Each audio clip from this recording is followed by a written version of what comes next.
saja Julian Alvarez bisa jadi pembelian jenius Man City.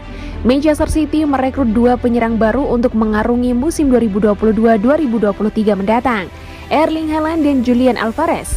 Nama kedua bisa jadi pembelian jenius dari Man City. Alvarez sebenarnya sudah direkrut Man City sejak Januari 2022 lalu, tapi mereka meminjamkannya kembali ke River Plate sampai 7 Juli 2022. Transfer ini mencuri perhatian sebab Tavares dianggap sebagai salah satu striker muda terbaik milik Argentina. Transfer Alvarez ke Man City juga dikomentari oleh analis Premier League Kevin Campbell. Menurutnya, kemungkinan besar Alvarez tidak akan langsung main sebagai pemain inti. Man City punya Haaland yang lebih berpengalaman main di Eropa dan siap jadi starter. Alvarez datang dari benua berbeda, tentu butuh waktu adaptasi. Menurut saya, Alvarez harus mempelajari tim barunya. Dia harus belajar soal gaya main baru dan bagaimana bermain dengan pemain-pemain baru. Kondisi itu mungkin lebih menguntungkan bagi dia. Saya yakin dia akan sesekali dimainkan di turnamen domestik. Itu akan membantunya menemukan pijakan. Transfer ini mungkin bisa jadi bukti langkah jenius Pep Guardiola. Anda tidak pernah tahu. Man City mungkin akan kehilangan dua pemain penting dalam nama Gabriel Jesus dan Raheem Sterling. Jadi tenaga Alvarez mungkin dibutuhkan.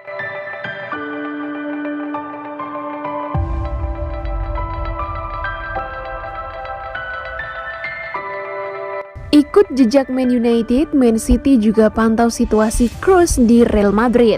Manajer Manchester City Josep Guardiola dikabarkan terus memantau situasi Toni Kroos dengan harapan bisa merekrutnya dari Real Madrid. Toni Kroos memang meraih sukses besar di Real Madrid. Akan tetapi kabarnya gelandang asal Jerman itu tak mau bertahan lebih lama lagi di Santiago Bernabeu.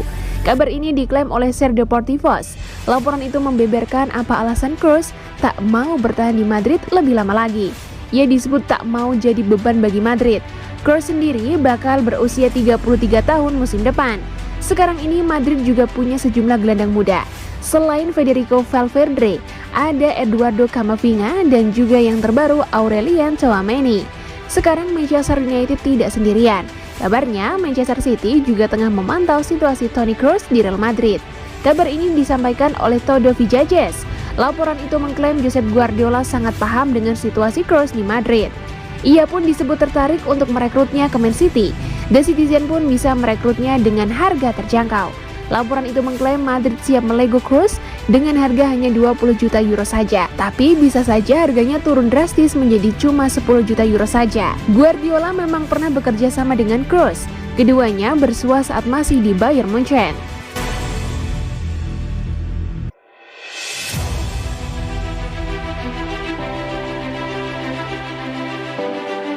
Cegah gabung Barca, Alan Hutton minta Bernardo Silva bersaing di Man City. Baru-baru ini muncul gosip bahwa Manchester City mungkin melepas Bernardo Silva ke Barcelona. Transfer ini mungkin terwujud asal angkanya tepat.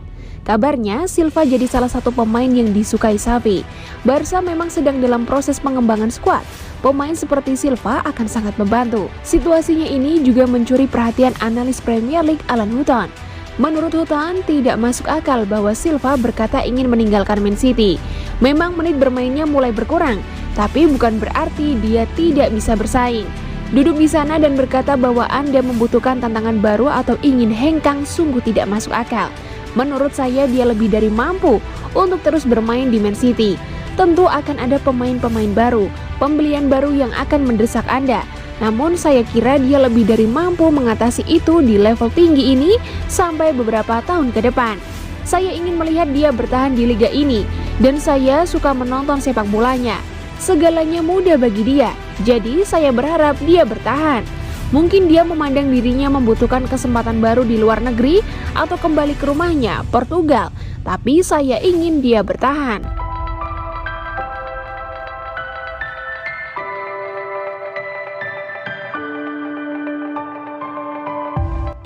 Raheem Sterling mau main reguler?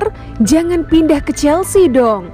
Chelsea kabarnya tertarik mendatangkan Raheem Sterling pada bursa transfer musim panas ini. Namun mantan pemain Tottenham Jamie O'Hara menyarankan Sterling untuk tidak pindah ke Stamford Bridge. Sterling sudah memerankan peran penting di Etihad Stadium. Pemain timnas Inggris tersebut turut membantu The Citizens merengkuh gelar Premier League pada musim lalu. Namun Man City kini sepertinya memang harus melepas Sterling.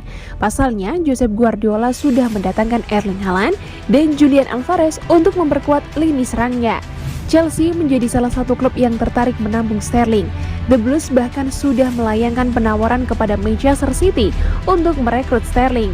Namun O'Hara tidak menyarankan Sterling untuk pindah ke Chelsea, sebab Thomas Tuchel punya beberapa pemain yang memiliki kemampuan serupa, sehingga Sterling mungkin tidak akan bermain setiap pekan. Apakah dia pergi Chelsea untuk mendapatkan lebih banyak waktu bermain? Skuad Chelsea mereka memiliki 3 penyerang top, Kai Havertz, Mason Mount, dan Christian Pulisic. Timo Werner adalah pemain yang sangat bagus. Finishingnya tidak bagus, tapi dia sangat mirip dengan Sterling. Apakah dia bisa bermain setiap minggu? Jika dia pergi ke Chelsea, itu adalah langkah mundur dalam hal peluangnya untuk memenangkan trofi. Tetapi Anda akan mendapatkan waktu bermain yang sama.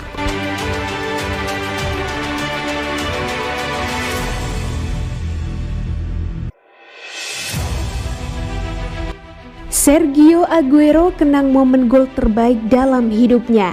Sergio Aguero mengenang gol terbaiknya di Manchester City.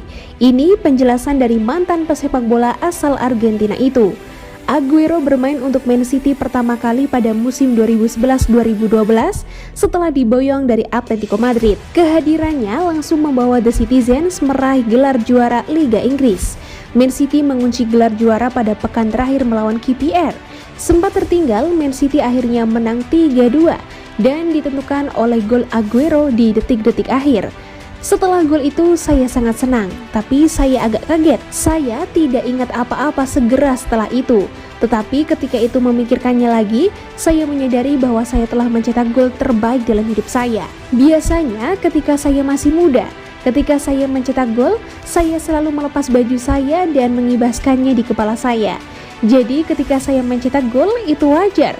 Dan saya berlari ke sudut sebelum rekan satu tim saya melompat ke arah saya dan mereka semua berkata, "Aku mencintaimu Sergio, aku mencintaimu." Saya harus memberitahu mereka, tinggalkan saya sendiri. Ketika saya syok saat itu, tapi perayaannya tetap bagus. Musim itu memberi kami lebih banyak kepercayaan diri karena kami memiliki para pemain untuk memenangkan gelar setiap tahun. Tetapi musim itu adalah awalnya.